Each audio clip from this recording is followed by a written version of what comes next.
যদি গ্রেফতার না হয়ে থাকে 24 ঘন্টার ভিতরে দ্বিতীয় বৃহত্তম মুসলিম বাংলাদেশে আজারির কাল্লা 10 লক্ষ টাকা ঘোষণা করে, যদি গ্রেফতার না হয়ে থাকে 24 ঘন্টার ভিতরে এই পীরপন্থী শয়তানকে গ্রেফতার করা লাগবে। শুধু গ্রেফতার নয়, এই শয়তানের আমরা রাজপথে ওপেনলি বিচার দেখতে চাই। যদি বিচার না করেন, যদি টুপিওয়ালারা আবার রাস্তায় নামে, একটাও কবর পূজারি বাংলাদেশে মাথা উঁচু করে টিকতে পারবে না। তো বাংলাদেশে যতগুলো বক্তা ওয়াজ করতেছে সবচেয়ে প্রিয় বক্তার নাম কি এখন বর্তমান বাংলাদেশে? আরেকটু জোরে বলুন তো। আজহারির চাইতে জনপ্রিয় বক্তার বাংলাদেশে কেউ আছে? বর্তমান নেই। তবে হ্যাঁ, আজহারির চাইতে জনপ্রিয় ব্যক্তি ছিলেন, তিনি হচ্ছেন আল্লামা সাঈদী। এখন আল্লামা সাঈদী নেই, আজহারি হলেন এদেশের সর্বোচ্চ জনপ্রিয় ব্যক্তি। তার মাহফিলে কয় হাজার লোক হয়? হাজার টাজার না, 25 লাখ লোক। এখন আমি যদি ওনার লোক দেখে যদি বলি ও আজহারি লোক ভাড়া করে নিয়ে আইছে, ভাড়া করে নিয়ে আসিনি, লোকেরা ভাড়া দেওয়ার জন্য আসছে। কি বলো তো, এই কোরআনের মাহফিলে আপনাদের কারো ভাড়া দেওয়া হয়েছে? আপনাদের ভাড়া দেওয়া হয়নি, বরং আপনাদের কাছে আমরা ভাড়া আদায় করেছি।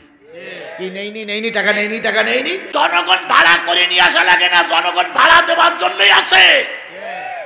যারা আজহারি সম্পর্কে বাজে মন্তব্য করেছে তওবা করুন, নতুবা একদিন আল্লাহর কাছে আপনাদের কৈফিয়ত দিতে হবে।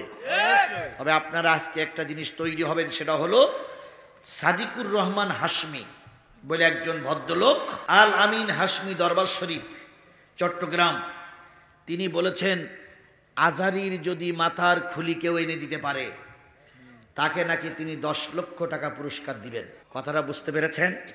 আবারও বলি, আজহারির যদি কেউ মাথা কেটে এনে ওই হাশমির কাছে, সাদিকুর রহমান হাশমির কাছে কেউ জমা দিতে পারে, তাকে কয় লক্ষ টাকা দেবে? 10 লক্ষ টাকা দেবে। শুধু তাই বলিনি, উনি বলেছেন 3 খণ্ড করে এনে দিতে পারলেও তাকে 10। দ্বিতীয় বৃহত্তম মুসলিম বাংলাদেশে আজারির কাল্লা 10 লক্ষ টাকা ঘোষণা করে, যদি গ্রেফতার না হয়ে থাকে 24 ঘন্টার ভিতরে এই পীরপন্থী শয়তানকে গ্রেফতার করা লাগবে। শুধু গ্রেফতার নয়, এই শয়তানের আমরা রাজপথে ওপেনলি বিচার দেখতে চাই।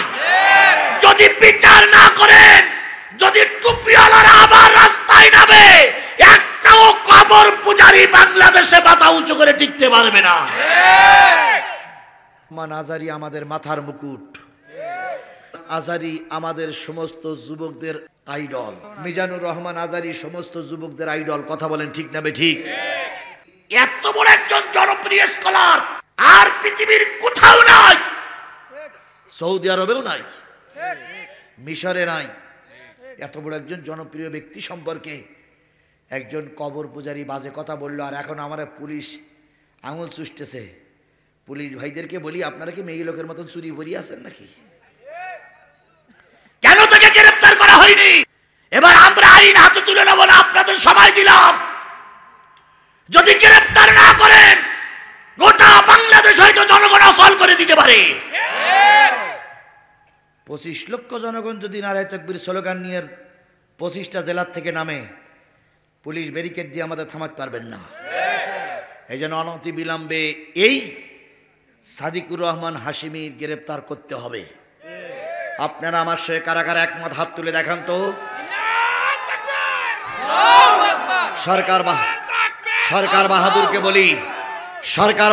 বলি, আমাদের হাতের দিকে তাকায় দেখো। হয়তো আগামীকাল মিডিয়ায় আমাদের এই কথাগুলো চলে যাবে। আমরা শাহজাহানপুরের নারী পুরুষ 50,000 মানুষ প্রতিবাদ জানাচ্ছি, এই সাদিকুর রহমান হাশমিকে 24 ঘন্টার ভিতরে গ্রেফতার করা হোক। আপনারা সবাইকে একমত? সবাইকে একমত? যদি গ্রেফতার না করে তাহলে ধরে নেব সরকার ওদের পক্ষে, কারণ এই সরকারকে টুপিওয়ালারাই বসাই রেখেছে।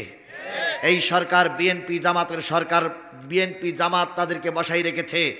যদি আপনি ওই টুপিওয়ালাদের কবর পূজারীদের পক্ষে নিয়ে আজহারির বিরুদ্ধে কথা বলার পরে প্রতিবাদ না জানান, আমরা ধরে নেব আপনারা তাদের দালাল। সুতরাং ধরে নেবার আগেই এই সাদিকুর রহমান হাশিমি গ্রেপ্তার হোক, এটা কি আপনারা চান? আল্লাহ পাক আপনাকে আমাকে এইটা দেখার তৌফিক দান করুক। আসমানে যা আছে, জমিনে যা আছে, জমিনের তলদেশে যা আছে, আসমানের নিচে যা আছে, ইচ্ছায় হোক আর অনিচ্ছায় হোক, শুকরিয়া আদায় করছে কার? কেবলমাত্র শুধুমাত্র একমাত্র মানুষ আল্লাহর শুকরিয়া আদায় করে না। কথা বলেন ঠিক না বে ঠিক? যেভাবেই হোক আপনি এমপি হয়েছেন, যেভাবেই হোক আপনারা মন্ত্রী হয়েছেন, জাতীয় সংসদে চলে গেলেন, জাতীয় সংসদে যে দাঁড়িয়ে প্রথম ফ্লোর পাইছেন 20 মিনিটের, ওইখানে দাঁড়িয়ে সর্বপ্রথম বলতে হতো যে আল্লাহ পাক আমার বগুড়ার অমুক এলাকার থেকে এমপি বানিয়ে পাঠিয়ে দিয়েছেন, সেই আল্লাহর শুকরিয়া আদায় করছি আলহামদুলিল্লাহ। তা না বলে কি বলে, মাননীয় স্পিকার আপনাকে ধন্যবাদ, আপনি আমাকে সুযোগ দিয়েছেন, এই জন্য আমার পক্ষ থেকে আপনাকে ধন্যবাদ জানাচ্ছি।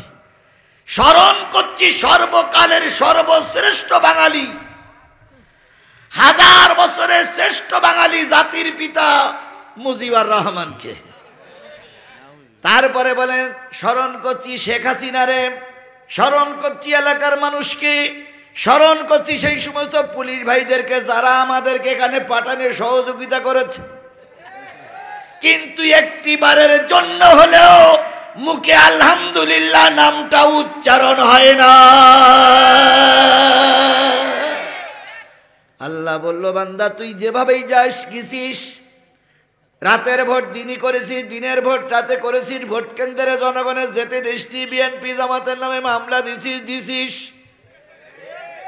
যেভাবেই হোক এমপি হয়েছিস, অন্তত একটা বার আলহামদুলিল্লাহ বল। যখন বলে না, আল্লাহ কয় বান্দা শোন, এখন তোর গলায় পরানো হচ্ছে ফুলের মালা, তুই লিখে রাখ কয় মাস পরে ওই জনগণই তোর পরাবে জুতোর মালা। হয়নি? হয়নি? হয়নি? নিজেরাই গর্ব করে বলতো আমাদেরকে চেয়ার থেকে নামানোর মতন বিরোধী দলে কেউ বাংলাদেশে নাই। আমরাও মনে করেছিলাম মনে হয় নামানো যাবে না, আল্লাহ কয় ওরা আমার নাম স্বীকার করেনি, তোমাদের লাগবে না, ওদের কিভাবে নামাতে হবে আমি আল্লাহ সে লাইন জানা আছে, জানা আছে, জানা আছে। খালাদে জিয়া পালাই যায়নি, জামাতের নেতা কর্মীদের ফাঁসি হলো, জামাতের নেতা কর্মীরা পালাই যায়নি। বাংলাদেশের এরশাদকে অনেক গালিগালাজ দেয়, 9 বছরের রাজা 10 বছরের সাজা, তারপরেও পালাই যায়নি। কথা বলেন, কথা বলেন, কথা বলেন। এমন জামাত ইসলাম বিএনপির এমন কোন নেতা কর্মী নাই যাদের নামে মামলা হয়নি। কথা বলেন। তারপরও আমরা ময়দান থেকে পালিয়ে যাইনি, ময়দানে ছিলাম, ময়দানে আছি, ময়দানেই থাকবো। এক সময় আমাদের ভয় দেখো যেটা করা যাবে না ওটা করা যাবে, আমরা ছিলাম, আমরা আছি, তাকে দেখো তোমরা ইলেশ গুটুই নিয়ে চলে গেছো। সুতরাং আজকে ওদের হাত থেকে আমাদের বাঁচাইছেন কে?